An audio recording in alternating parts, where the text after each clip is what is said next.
Sorry, you're wrong. Fake news. Mariing itinanggi ni Yusek Claire Castro ang paratang na siya ang may pakana sa pagpapatanggal kay Net25 reporter Eden Santos mula sa Malacanang Press Corps. PCO is getting because of an alleged push to remove a certain Net25 reporter from covering the palace and the president. O sino nag-push na siya mawala? PCO, ma'am. The PCO wrote a letter to Net25. O because of the breach protocol. Yun yung nasa video.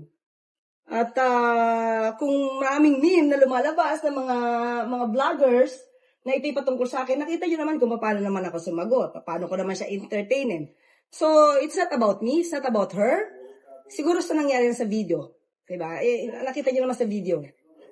So, sa akin, anybody can ask me question. Diba? So, kung ano lang yung sinasabi ng PCO, siyempre, sundin natin yan.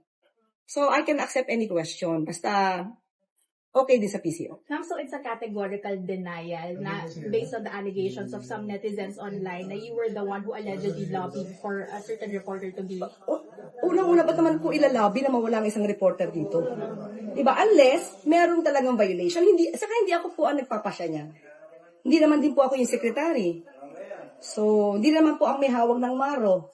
Tayo yung press officer lang. So, kung ikinakabit nila sa akin ito, sorry, you're wrong, fake news. Ma'am, last na, may update na po regarding the status of the reporter. Ngayon, hindi kasi talaga ako yung nagde-decide niyan eh.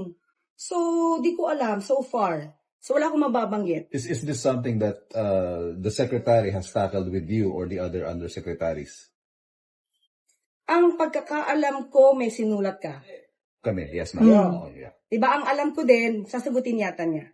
So, yun lang yung alam ko. Pero siya rin pa rin ang nakakaalam dito. But, Okay. just to be clear, you don't have any personal issues against her. Wala. Unang-una, lahat kayo reporter, you have the right to do that. That's your job. Maliban lang kasi kung may violation, hindi ko na yung sagot. Kung dito sa press briefing tayo, kahit anong sinasagot ko yan, walang problema yan. Diba? So, pwede niyo bang sagutin yung tanong ko sana kanina na hindi niyo ako pinatawag? Tanungin muna po kung pwede po sa PCO yun. Diba? Kasi syempre po, kung ano pa yung pwedeng maging topic natin dito. Kasi dati Diba? naman po tinatanong. Thank you, please. Okay. Sige.